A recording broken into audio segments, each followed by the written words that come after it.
Hello guys, आपका स्वागत है हमारे यूट्यूब चैनल पे जिसका नाम है जीएस बाय शिव वर्मा। और आप लोग उस पे एसएससी जीडी के लिए 10 क्वेश्चंस की जो सीरीज़ थी उसको फॉलो कर रहे हैं, ठीक है। तो चलिए आज हम लोग बात करेंगे नए क्वेश्चनों की जो प्रीवियस एग्जाम में आए हुए हैं।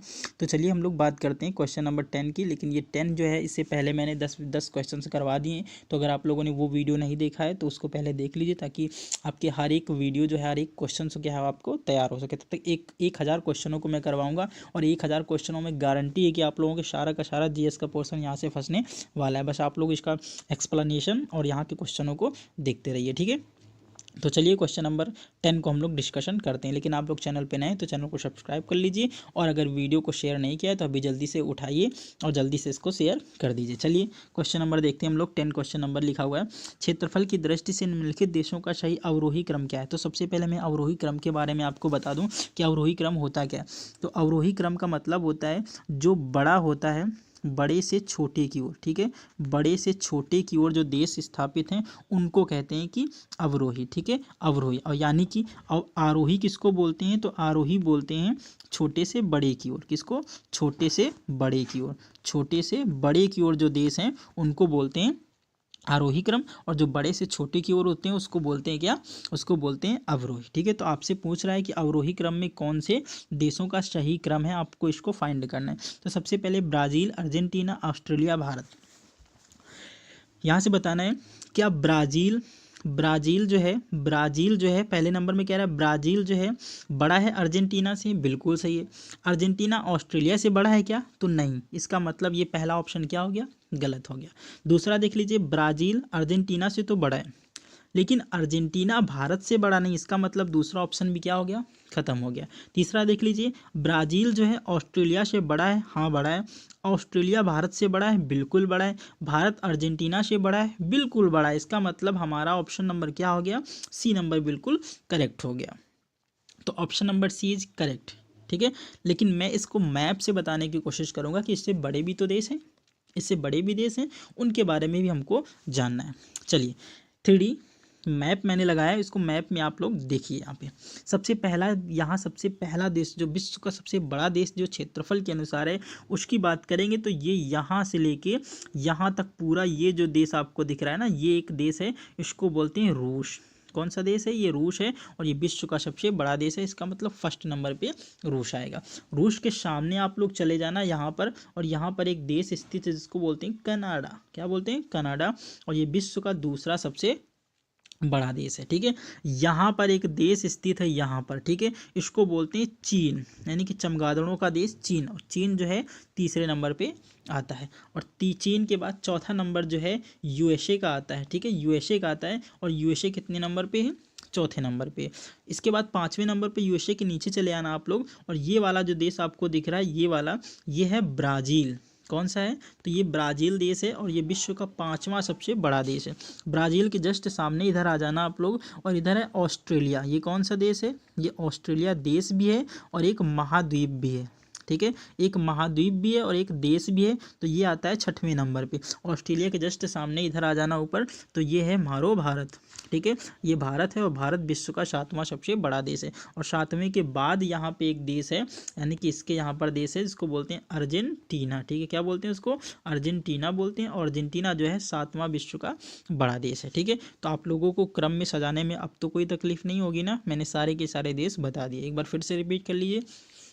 विश्व का सबसे बड़ा देश रूस, फिर इसके बाद दूसरा कनाडा, तीसरा कौन सा? चीन, चौथा अमेरिका, 5वां ब्राज़ील, 6वां ऑस्ट्रेलिया, 7वां भारत, और इसके बाद कौन सा? अर्जेंटीना, ठीक है। यहाँ से एक और क्वेश्चन देख लीजिएगा आप लोग, यही मैप में मैं बता दे रहा हूँ यहाँ पे आप लोगों को कि यहाँ पर एक देश है यहाँ पर, ठीक है।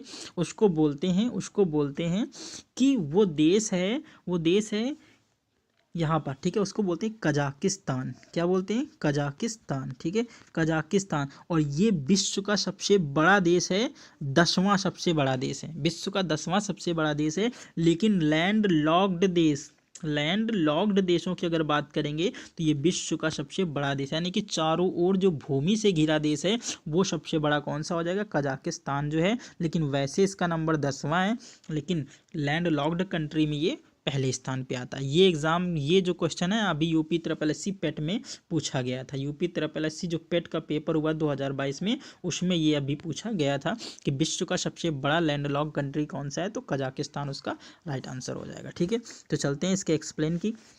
क्षेत्रफल की दृष्टि में अवरोही घटते क्रम को बोलते हैं, यानी कि देश कौन कौन से हो जाएगा। सबसे पहला ब्राज़ील मैंने बता दिया, ऑस्ट्रेलिया, भारत और अर्जेंटीना है।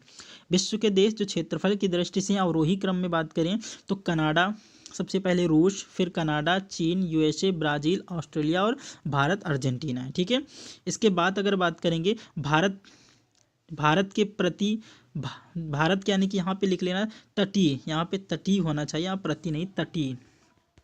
ठीक है, भारत के तटीय यानी कि भारत के तटीय, भारत की लंबाई यानी कि भारत का जो तटीय सीमा है उसकी लंबाई कितनी, तो उसकी लंबाई है 7516 किलोमीटर है। इसके बाद मुख्य भूमि के तटीय भाग की लंबाई 6100 किलोमीटर। इसकी बात यानी कि ये वाला जो भाग है यहाँ से यहाँ तक की बात कर रहा है, तो ये है 7516 किलोमीटर। कितनी है, 7516 किलोमीटर है। और ये जो इसके ऊपर वाला ये वाला जो भाग है इसको बोलते हैं कि नॉन तटीय है, यानी कि ये जो है जल से नहीं घिरा हुआ है। ठीक है, तो इसको बोलते हैं, ये 6100 किलोमीटर इसकी लंबाई है। इसके बाद हम लोग बात करेंगे क्वेश्चन नंबर 2 की, भारतीय प्रायद्वीप की सबसे ऊंची चोटी कौन सी है। इसमें ऑप्शन आपको दे रखे हैं, ऑप्शंस में आप लोग देख लीजिए। पहला ऑप्शन से कह रहा है महाबलेश्वर, दूसरा कह रहा है डोडा बेटा, तीसरा कह रहा है अन्नाईमुडी और चौथा इनमें से कोई नहीं। इनमें से कोई नहीं ऑप्शन को मैं यहाँ पे खत्म कर देता हूँ। अब आप लोगों के पास बचे हैं 3 ऑप्शन, देख लीजिए इसका कौन सा करेक्ट आंसर होने वाला है। ठीक है, तो इसमें राइट आंसर हो जाएगा अन्नाईमुडी। आप लोगों को लग रहा होगा डोडा बेटा, लेकिन डोडा बेटा इसकी सबसे ऊंची चोटी नहीं है लालो, इसकी सबसे ऊंची चोटी जो है अन्नाईमुडी। सबसे पहले तो मैं प्रायद्वीपीय भारत बना लेता हूँ। ठीक है, ये है एक ऐसे मैप नहीं, थोड़ा अच्छा सा मैप बनाते हैं भाई, भारत है हमारा तो अच्छा है, तो थोड़ा उसको अच्छा बनाने की कोशिश करते हैं। ठीक है, ये भारत है। ठीक है, और ये वाला भाग है भारत का, ये सारा का सारा ये जल से घिरा हुआ है। ठीक है, किससे घिरा हुआ है, जल से घिरा हुआ है। ठीक है, ये जल से घिरा हुआ है, तो जो भाग जल से घिरा होता है उसको हम कहते हैं प्रायद्वीप। ये भारत जो है अपना, ये भारत जो है 3 ओर से जल से घिरा हुआ है। किससे, 3 ओर से जल से घिरा हुआ है, इसलिए इसको हम बोलते हैं प्रायद्वीपीय भारत। प्रायद्वीप होने का मतलब ये है कि वो 3 ओर से जल से घिरा हुआ होना चाहिए। तो यहाँ से लेके यहाँ तक की सबसे ऊंची चोटी कौन सी है, तो आप लोग बताओगे। यहाँ पर नीचे ये पश्चिमी घाट है, ये पूर्वी घाट है। ठीक है, ये पश्चिमी घाट की पहाड़ियाँ हैं और ये पूर्वी घाट की पहाड़ियाँ। तो पश्चिमी घाट में एक पहाड़ी पड़ती है, इसको बोलते हैं अन्नाईमुडी। अन्नाईमुडी ये 2695 किलोमीटर, 2695 मीटर इसकी ऊंचाई है। ठीक है, कितनी है, 2695 मीटर अन्नाईमुडी की ऊंचाई है।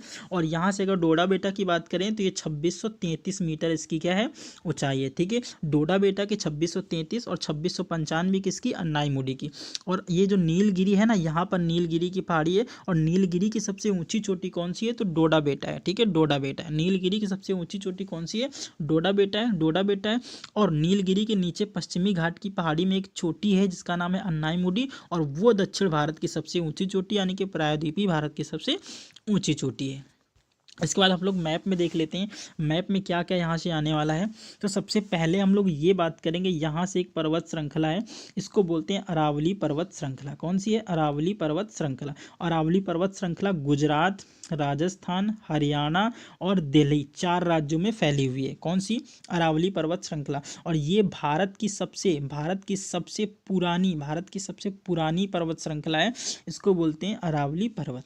इसकी सबसे ऊंची चोटी जो है वो गुरु शिखर है। कौन सी है, गुरु शिखर है। ठीक है, ये गुरु शिखर है कहाँ पे, तो ये बताओगे राजस्थान में। ठीक है, राजस्थान में एक माउंट आबू हिल स्टेशन है। कौन सा है, माउंट आबू हिल स्टेशन है यहीं। ठीक है, इसी चोटी के नीचे माउंट आबू हिल स्टेशन स्थित है। और इसी माउंट आबू हिल स्टेशन के नीचे एक मंदिर है जिसको बोलते हैं दिलवाड़ा का जैन मंदिर। कौन सा, दिलवाड़ा का जैन मंदिर। दिलवाड़ा का जैन मंदिर किस हिल स्टेशन के नीचे, तो बताओगे mount Abu hill station. Mount Abu hill station कहाँ है, गुरु शिखर में। और गुरु शिखर किसकी है, तो बताओगे अरावली पर्वत की सबसे ऊंची चोटी है। इसके बाद यहाँ पर ठीक है, यहाँ पर सतपुड़ा ठीक है, सतपुड़ा ठीक है। और यहाँ पर विंध्याचल और सतपुड़ा के मध्य से एक नदी निकलती है, इसको बोलते हैं नर्मदा नदी। कौन सी नदी है, नर्मदा नदी है। ठीक है, और नर्मदा नदी जो है वो पूर्व से लेके पश्चिम की ओर बहती है। इसके बाद हम लोग नीचे बात करें तो यहाँ पर यहाँ पर ये जो है ये नीलगिरी की पहाड़ी है, और नीलगिरी की पहाड़ी की सबसे ऊंची चोटी मैंने आपको बताया था कौन सी है, डोडा बेटा है। कौन सी है, डोडा बेटा। और डोडा बेटा के नीचे यहाँ पर जो है, यहाँ पर है अन्नाई मुडी, यहाँ पर अन्नाई मुडी है, और अन्नाई मुडी दक्षिण भारत की सबसे ऊंची चोटी है। ठीक है, इसके बाद यहाँ पर जो है एक पूर्वी भारत है। पूर्वी भारत में 3 पहाड़ियाँ हैं जिसको बोलते हैं पूर्वी घाट की पहाड़ियाँ, यानी कि पूर्वी घाट की पहाड़ियाँ, उनको बोलते हैं गारो खासी जयंतिया। कौन सी, गारो खासी जयंतिया। गारो खासी और जयंतिया ये एक्चुअली में कहाँ पर है, तो एक्चुअली में ये मेघालय में स्थित है। कहाँ पर, मेघालय राज्य में स्थित हैं। और ये गारो खासी जयंतिया है ना, इन्हीं के नाम पर यहाँ पर ट्राइब्स भी पाई जाती है। ठीक है, तो जितने भी पर्वत चोटियाँ थी वो यहाँ से क्लियर हो गया। अब बात करते हैं हम इसके एक्सप्लेन की। अन्नाई मुडी जो प्रायद्वीप की सबसे ऊंची चोटी है, अन्नाई मुडी प्रायद्वीपी भारत की सबसे ऊंची चोटी है। अन्नाई मुडी चोटी की ऊंचाई है 2695 मीटर, मैंने आपको बता दिया, जो केरल के इडुक्की जिले में स्थित है। तो आप लोगों से एक क्वेश्चन है, यहाँ पे लिख लीजिएगा आप लोग, इडुक्की परियोजना किस राज्य में स्थित है। इडुक्की परियोजना किस राज्य में स्थित है, और आप लोग कमेंट बॉक्स में इसका आंसर दीजिए। यह चोटी पश्चिमी घाट की पहाड़ियों का हिस्सा है, मैंने बता दिया पीछे।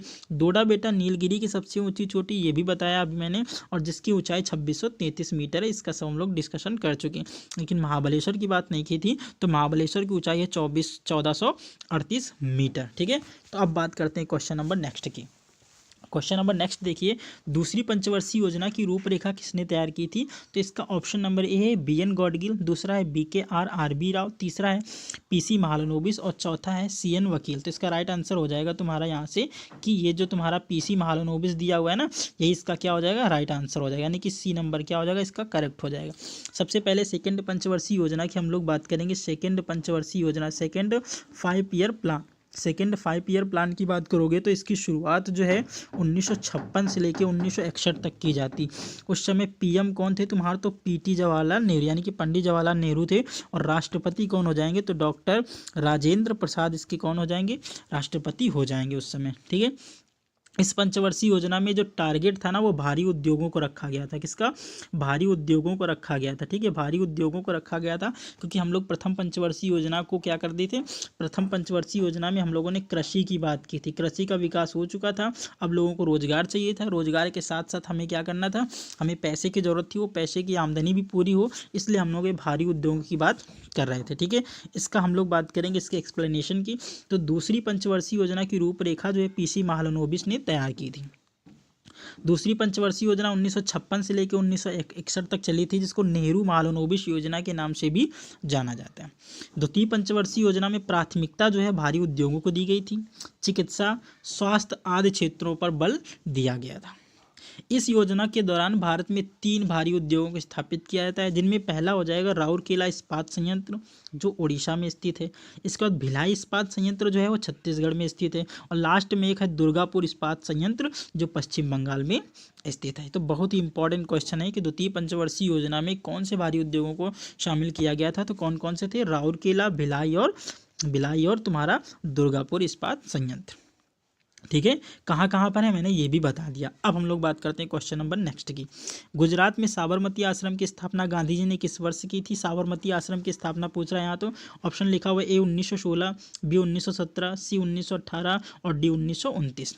तो यहाँ से आप लोग बताइए, सबसे पहले तो मैं महात्मा गांधी की बात कर रहा हूँ। तो महात्मा गांधी का जो जन्म था वो 2 अक्टूबर 1869 को हुआ था। कब, 2 अक्टूबर 1869 को पोरबंदर में हुआ था। ठीक है, और पोरबंदर जो था वो गुजरात में था। कहाँ पर, गुजरात में था, गुजरात के राजकोट में। कहाँ पर, गुजरात के राजकोट में क्या है, पोरबंदर नाम का एक स्थान है, और वहाँ पर 1869 को जन्म होता है महात्मा गांधी का, यानी कि दिन था वो 2 अक्टूबर का।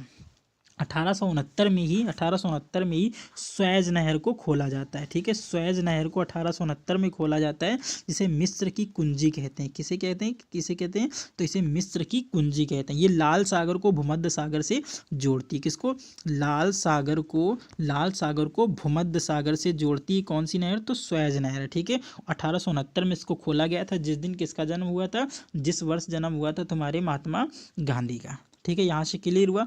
अब हम लोग चलते हैं नेक्स्ट की। ठीक है, देखिए गुजरात में साबरमती आश्रम की स्थापना कब की गई थी, ये मैं पूछ रहा हूँ आपसे, ठीक है। तो इसका राइट आंसर हो जाएगा 1916 में। कब? 1916 में। गांधी जी 9 जनवरी 1915 को भारत लौटते हैं, ठीक है। 9 जनवरी 1915 को भारत लौटे और इसी दिन मनाया जाता है प्रवासी भारतीय दिवस, ठीक है। कौन सा दिवस? प्रवासी दिवस मनाया जाता है। प्रवासी दिवस मनाया जाता है और ये किसके भारत आने की खुशी में मनाया जाता है? तो महात्मा गांधी के भारत आने की खुशी में मनाया जाता है। यानी 9 जनवरी 1915 को महात्मा गांधी भारत आए थे।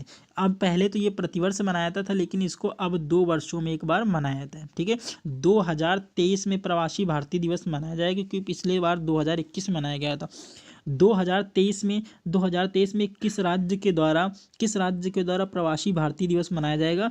तो ये राज्य तुम्हारा हो जाएगा मध्य प्रदेश, ठीक है। कौन सा राज्य हो जाएगा? मध्य प्रदेश हो जाएगा, मध्य प्रदेश हो जाएगा, मध्य प्रदेश हो जाएगा। और आप लोग कमेंट बॉक्स में टाइप करिएगा कि मध्य प्रदेश में इसको मनाया जाएगा, लेकिन इसके चीफ गेस्ट कौन से होंगे? मुख्य अतिथि के रूप में किस देश के प्रधानमंत्री को हमने बुलाया? मैं नाम बता दे रहा हूँ, मोहम्मद इरफान जो हैं इनको बुलाया गया। लेकिन आप लोगों को टाइप करना है कमेंट बॉक्स में ये किस देश के प्रधानमंत्री हैं, ठीक है।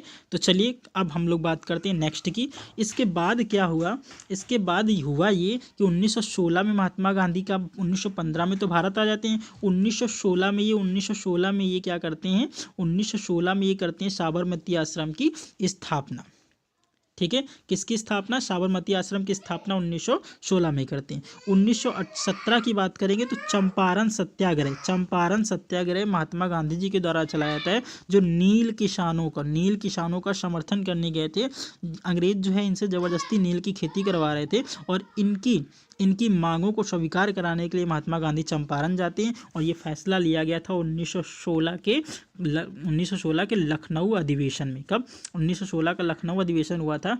यहीं पर नरम दल और गरम दल आपस में एक हुए थे। मुस्लिम लीग और कांग्रेस में भी क्या हो गया था बताओगे? मिलन हो गया था। इसके बाद 1918 में अहमदाबाद मिल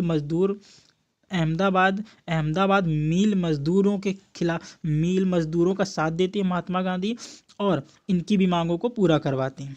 उसके बाद 1929 जो था, 1929 में क्या हुआ था? 1929 में जवाहरलाल नेहरू के द्वारा कांग्रेस का अधिवेशन की अध्यक्षता की थी। और ये अधिवेशन जो है ये लाहौर में आयोजित किया गया था। कहाँ किया गया था? लाहौर में किया गया था। और इसी में भारत ने क्या किया था?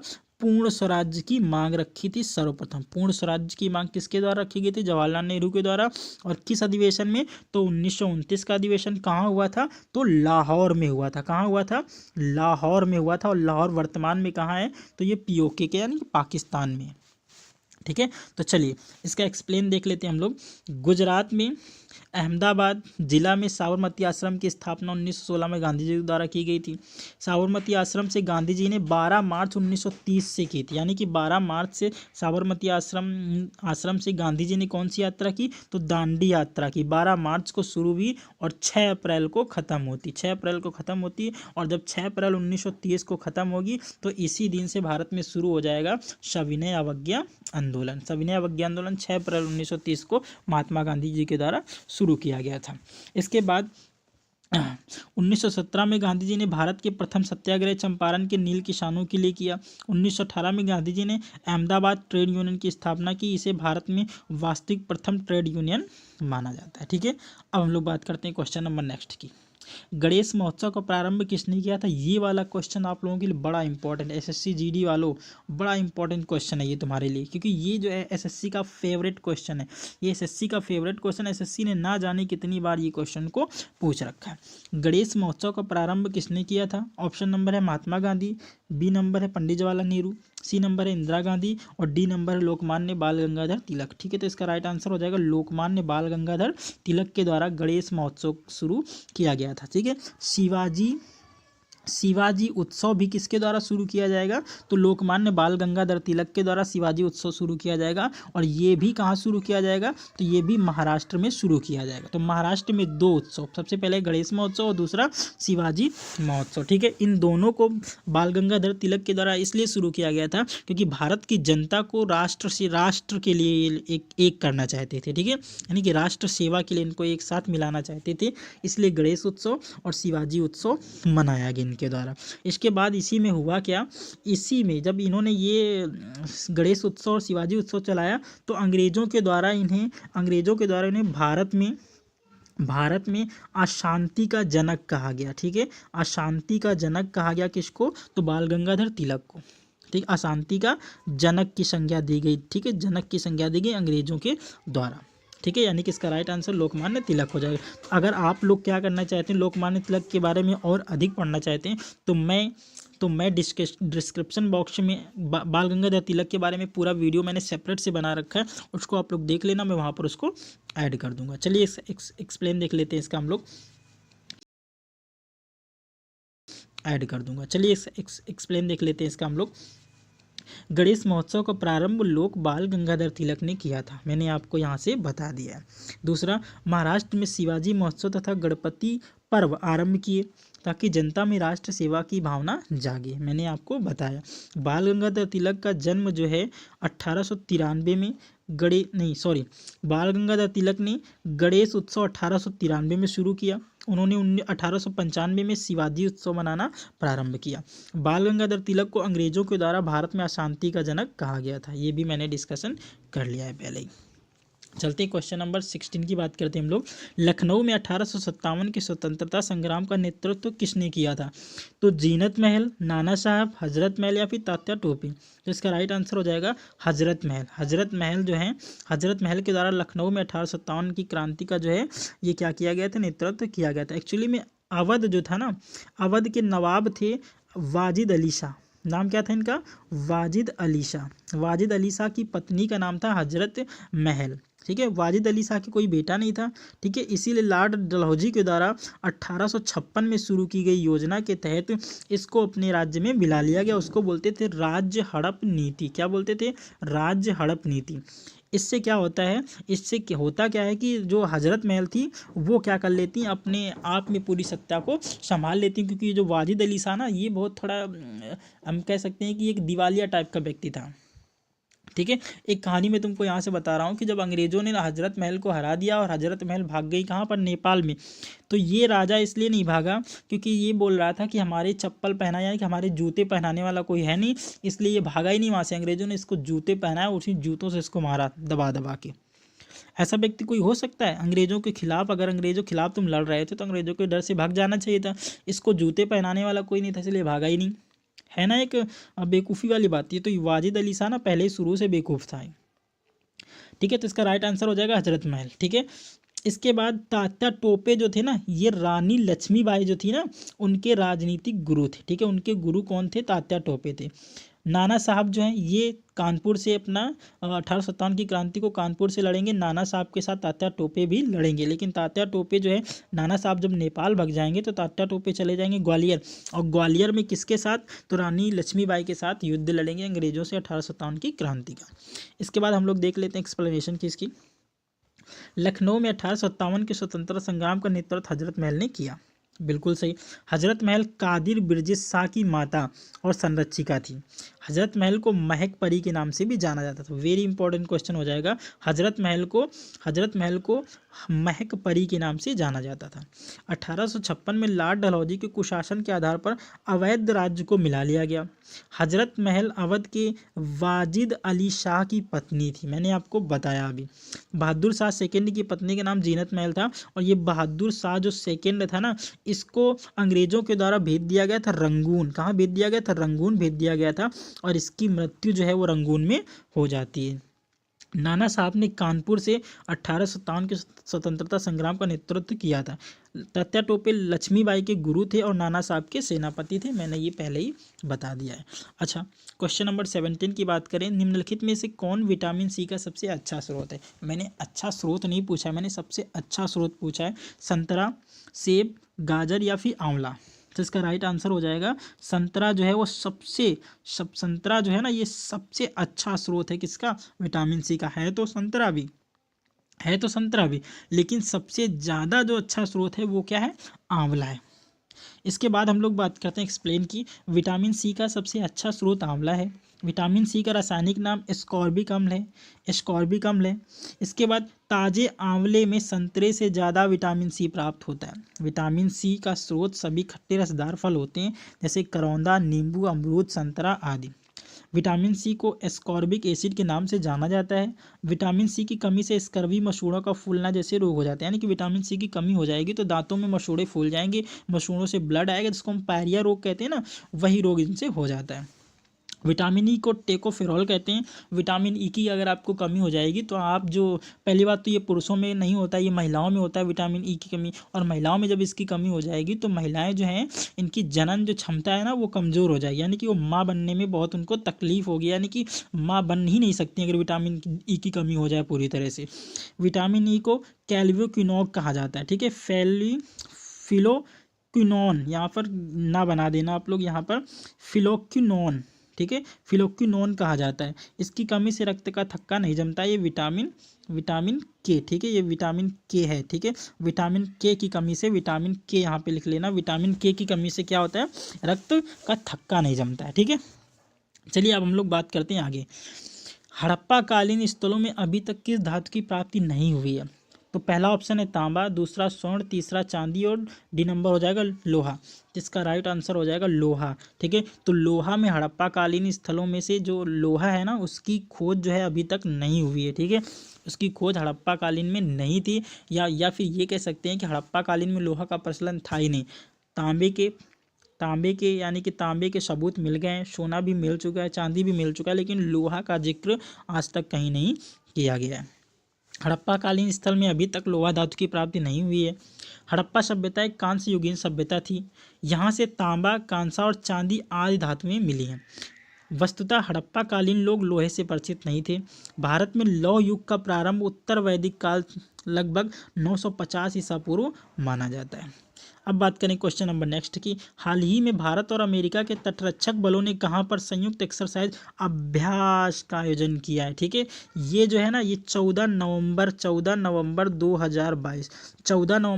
2022 से ये शुरू हुई है, ठीक है, शुरू हुई है, और ये चलेगी जो है ये चलेगी 19 नवंबर तक, यानी कि 5 दिन टोटल ये चलने वाला है।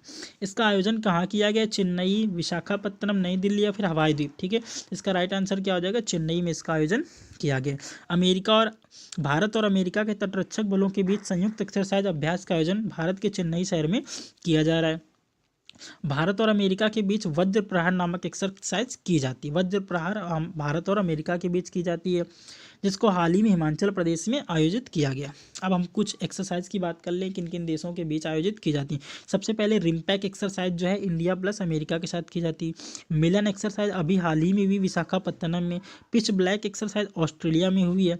डस्टलिक एक्सरसाइज भारत और उज्बेकिस्तान के बीच हुई है, जबकि काजिन 2022 जो है भारत और कजाकिस्तान के बीच आयोजित की गई है, ठीक है। हम लोग बात करते हैं क्वेश्चन नंबर लास्ट की।